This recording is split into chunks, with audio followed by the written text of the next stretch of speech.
सभी साथियों को क्रांतिकारी जय भीम, नमो बुद्धाय। साथियों, आज मैं आपको बताने की कोशिश कर रहा हूँ कि धर्म और जाति क्या है। आज पूरे देश में, पूरे भारत में जो सबसे बड़ा आतंकवाद है वो जातिवाद, और पूरे वर्ल्ड में जो लड़ाई चल रही है वो धर्मों की लड़ाई चल रही है। जहाँ तक हम भारत की बात करते हैं, और भारत में जो सबसे ज़्यादा जिसकी संख्या है वो हिंदू धर्म है। जब बात करते हैं धर्मों की, हिंदू धर्म की बात करते हैं, तो हिंदू धर्म के किसी धर्म ग्रंथ में हिंदू शब्द नहीं है, लेकिन पूरे देश में हिंदुत्व का एजेंडा ही चल रहा। और जब हिंदू धर्म की बात करते हैं तो वहाँ पर आती है जातियों की बात, क्योंकि बिना जाति के हिंदू नहीं हो सकते हैं। बिना जाति के हिंदू नहीं, और ब्राह्मण से सभी नीच। तो हिंदू धर्म की ये व्यवस्था है। पहले वर्ण व्यवस्था है, ब्राह्मण, क्षत्रिय, वैश्य, शूद्र। उसके बाद फिर शूद्रों में जातियों की व्यवस्था है, और सभी जातियाँ एक दूसरे से ऊंच नीच हैं, और सब एक दूसरे से ऊंच बने रहने के घमंड में सभी ब्राह्मणवादी व्यवस्था के गुलाम बने पड़े हैं और ब्राह्मण को गुलामी करते हैं। आज हम जानते हैं जाति है क्या। हिंदू धर्म के किसी भी धर्म ग्रंथ में जाति शब्द का उल्लेख नहीं है कि जाति क्या है, और लेकिन जातियों से ही हिंदू धर्म बना हुआ है।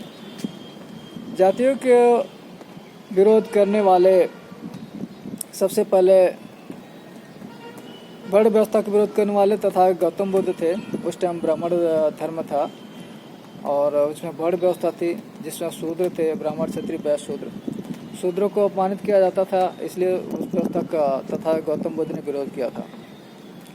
उसके बाद जाति व्यवस्था का जो विरोध किया था रविदास जी ने, संत शिरोमणि रविदास जी ने कहा था, जाति जाति में जाति है, जो केलन में पात, रहदास मानुष न जुड़ सके जब तक जाति न जात। अर्थात जो जाति व्यवस्था है ये इस प्रकार से, जैसे एक केले का पेड़ है जो पत्तों से जोड़कर बनता है, और अगर पत्ता निकाल दें तो पेड़ खत्म हो जाता है, तना खत्म हो जाता है। उसी प्रकार से व्यवस्था है। अब जाति क्या है वो मैं आपको बताने की कोशिश कर रहा हूँ। जाति शब्द पाली भाषा से है, जबकि पाली में जातिवादी नहीं है। बौद्ध धर्म में जातिवाद नहीं है। जाति शब्द पाली भाषा का है और बुद्धिज्म का वर्ड है, लेकिन बौद्ध धर्म में जातिवाद नहीं है, क्योंकि जाति का शब्द होता है, जाति का मतलब होता है जन्म से। जैसे आप देखें, गाय से गाय ही जन्म लेता है, सूअर से सूअर जन्म लेगा, ठीक है, गधे से गधा होगा, बैल और क्या नाम है, ऊँट से ऊँट ही होगा, तोता से तोता ही होगा, कबूतर से कबूतर ही होगा। उसी प्रकार इंसानों से इंसान ही पैदा होते हैं। अब इंसानों के अंदर जो जाति के नाम से व्यवस्था बनाई गई है मनु ने, वो सिर्फ इंसानों के शोषण के लिए बनाई गई है। और जब तक ये जाति व्यवस्था ख़त्म नहीं होती तब तक इंसान आपस में जुड़ नहीं सकते। पहले जातियाँ, फिर उपजातियाँ, फिर उसके अलावा गोत्र, ये सिर्फ उनको डिवाइड करके और उस पर अपना शासन करने के लिए बनाया गया।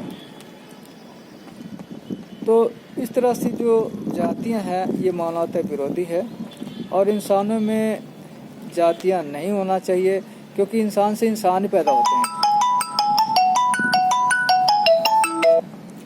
जो जातियाँ हैं